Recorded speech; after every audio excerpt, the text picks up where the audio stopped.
Checking लेवल। Sound के आसपास कोई ना हो, उचित दूरी बनाए रखे। बेस को चेक करते हैं। Base check.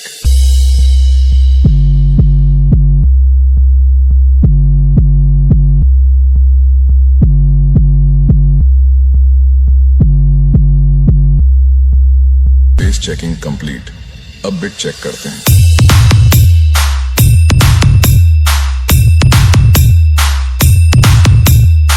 बहुत बढ़िया। अब वोकल चेक करते हैं। मेला देखे गेला दादा बहुत सगा तिंडी साली।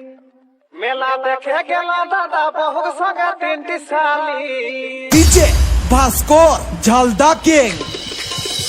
मेला देखे गेला दादा बहुत सगा तिंडी साली। मेला देखे गेला दादा बहुत सगा तिंडी साली।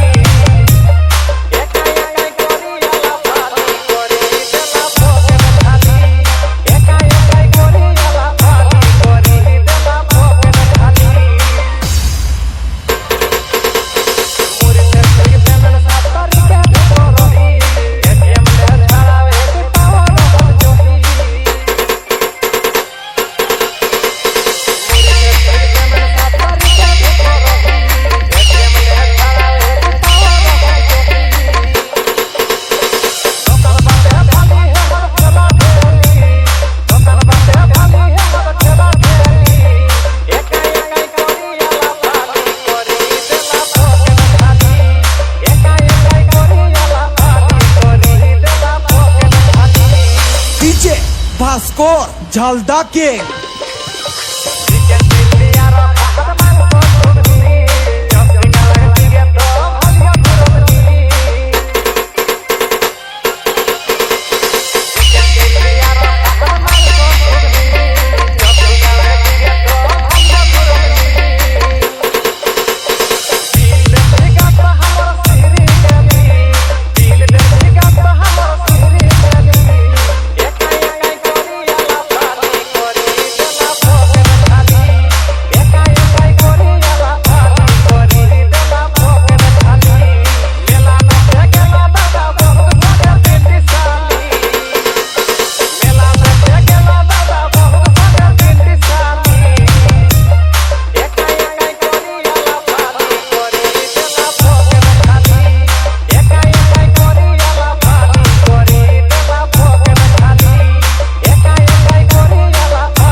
भास्कर झालदा किंग।